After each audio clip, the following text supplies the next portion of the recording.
हमारे देश भर में सभी जगहों पर कार्यालय होना चाहिए। प्रदेश का कार्यालय भी होना चाहिए और जिले का कार्यालय भी होना चाहिए।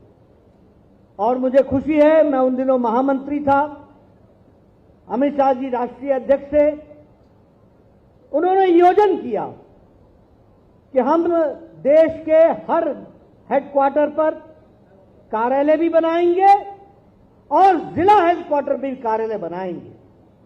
और मुझे आज खुशी होती है आपको बताते हुए कि हम लोगों ने 512 कार्यालय बनाने का प्रस्तावना रखी और आज 236 कार्यालय जिले के बन चुके हैं और 154 कार्यालय बनने के क्रम में हैं। आगे चल करके हर जिले में भारतीय जनता पार्टी का भव्य कार्यालय होगा और असम और नॉर्थ ईस्ट में भी हर जगह भव्य कार्यालय होगा।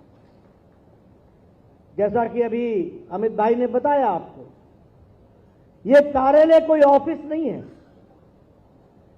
यह हमारे समर्पण का केंद्र है, यह हमारे संस्कारों का केंद्र है।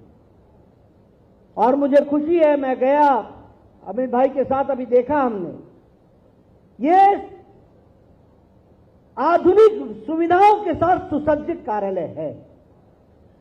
इसमें डिजिटल सेंटर भी है, सोशल मीडिया का भी है, रिसर्च सेंटर भी है, मीडिया सेंटर भी है, कॉन्फ्रेंस हॉल भी है, बड़ा हॉल भी है, छोटा हॉल भी है, बैठने की व्यवस्था भी है और ई लाइब्रेरी भी है।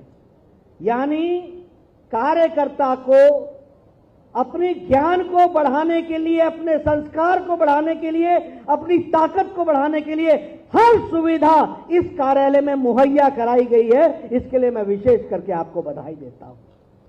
लेकिन मैं ये भी आशा करता हूं कि आप इस कार्यालय का समर्पण के साथ, त्याग के साथ, बलिदान के साथ, विचारशील होकर के इसका उपयोग करेंगे और पार्टी को नहीं सिर्फ असम में बल्कि उत्तर पूर्व इलाके में, नॉर्थ ईस्ट में आप यशस्वी बनाने में कोई कसर नहीं छोड़ेंगे, उसको पूरी ताकत प्रदान करेंगे, ऐसा मुझे विश्वास है।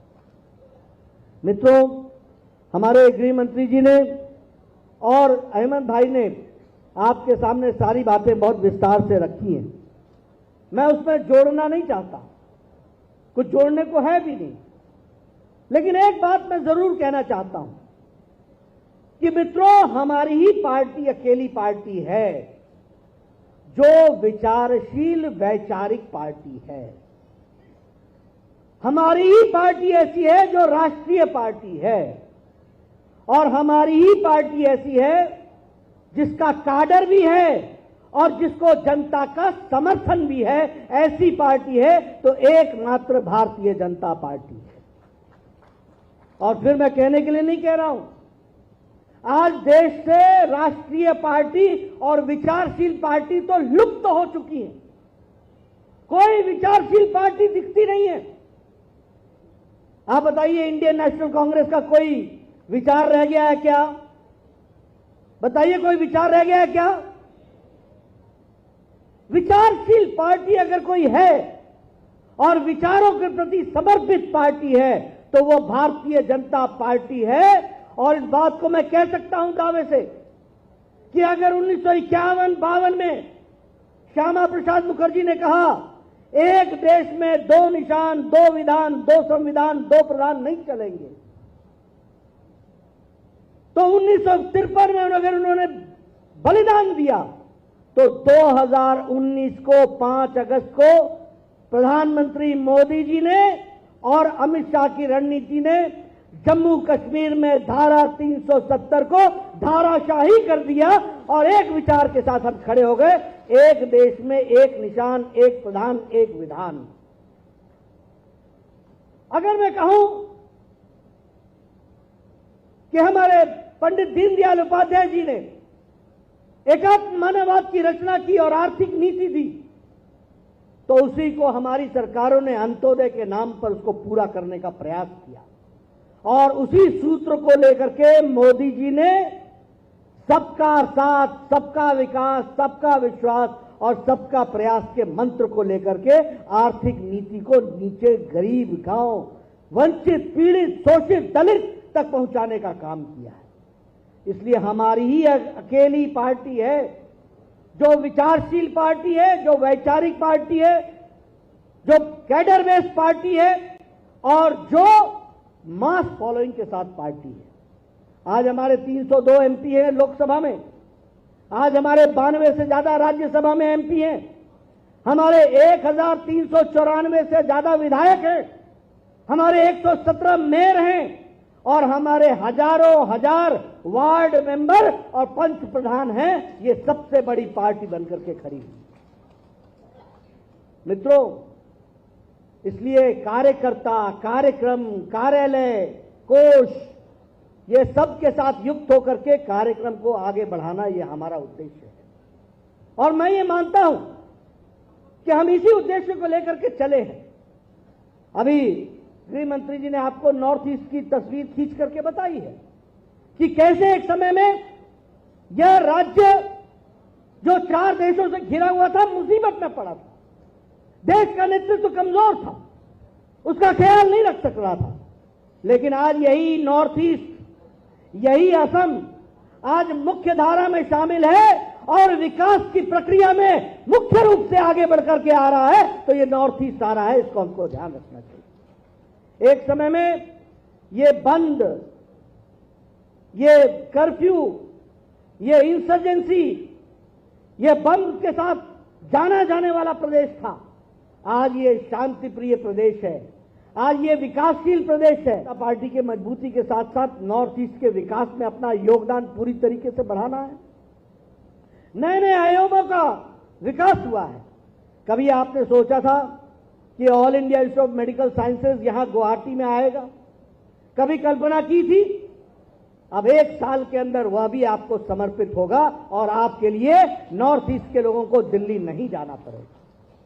कभी आपने सोचा था कि कैंसर का सबसे बड़ा सेंटर बनेगा तो वो नॉर्थ ईस्ट बनेगा? आज ये नॉर्थ ईस्ट कैंसर के दृष्टि से देश में one of the best facilities के साथ खड़ा होने वाला नॉर्थ ईस्ट हो गया है और आसाम हो गया है। ये हमको समझना चाहिए।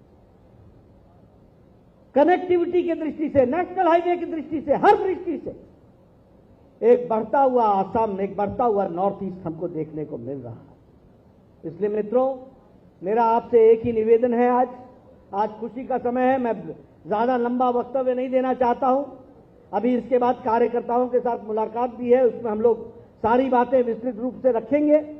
लेकिन आज मैं हमारे दोनों तरफ जो बैठे हुए कार्यकर्ता हैं, जिन्होंने अपना जीवन लगाया, जो पार्टी के नींव हैं, इनको मैं और पार्टी के कार्यकर्ताओं की तरफ से विशेष नमस्ते करते हुए नमन करता हूं। मित्रों, याद करो 1975 का समय, मित्रों याद करो 1970 का समय। लोग हमारा उपहास उड़ाते थे। लोग कहते थे हम दो हमारे दो। लोग कहते थे कभी सरकार देखी है क्या? कभी सरकार के नजदीक आओगे क्या? कभी कहते थे कि जमानत बच जाए तो तुमको बधाई। और इसमें भी कोई दो राय नहीं है कि हमारे ये सभी सज्जन वृंद, जिस दिन हमारी जमानत बच जाती थी तो हम खुशी मनाते थे, लड्डू बांटते थे कि आज हमारी विचारधारा के साथ जुड़ने वाले इतने लोग हो गए हैं। वहां से ये यात्रा शुरू की है। 1975 में लगभग 1,30,000 लोग मीसा और डीआईआर में इमरजेंसी में बंद हुए। 70,000 लोग हमारी विचारधारा से जुड़े हुए लोग थे। उनको मालूम था कि कुछ नहीं मिलना है, कुछ नहीं मिलेगा, लेकिन वो खड़े हुए तो विचार के कारण खड़े हुए और उनके विचार के कारण आज हम यहां खड़े हुए हैं। इन कार्यकर्ताओं के कारण, इन नेताओं के कारण, ये हमको समझना चाहिए। इसलिए मित्रों, हमारे नींव के सभी सज्जन वृंद जो आज आए हैं, उनको मैं विशेष करके बधाई भी देता हूं, धन्यवाद भी देता हूं। आज उनको कितना संतोष मिल रहा होगा कि आज वो यशस्वी पार्टी के उस पास, जिस विचारधारा के लिए उन्होंने अपना जवानी लगाई, अपनी जवानी खपाई, 4-4 पीढ़ियां खप गई, तब जाकर के हम यहां पर खड़े हुए। ऐसे कार्यकर्ताओं को हमारे हेमंत भाई ने, हमारे भवेश जी ने बुलाया, इसके लिए मैं विशेष करके उनका अभिनंदन करता हूं और आप सभी को प्रणाम करते हुए आपको ये विश्वास दिलाता हूं कि हम सब लोग मिलकर के भारतीय जनता पार्टी की विचारधारा को यशस्वी बनाएंगे, नॉर्थ ईस्ट को मजबूती की ओर आगे ले जाएंगे, कमल हर जगह खिलाएंगे और नॉर्थ ईस्ट को भी मुख्य धारा में आगे लाने में अपना योगदान करेंगे। प्रधानमंत्री मोदी जी के नेतृत्व में आपने मेरी बात सुनी, आपका बहुत बहुत धन्यवाद। जय भारत, जय असम। राष्ट्रीय अध्यक्ष माननीय नड्डा डांगरियाक आमी धन्यवाद ज्ञापन करिছো। এতিয়া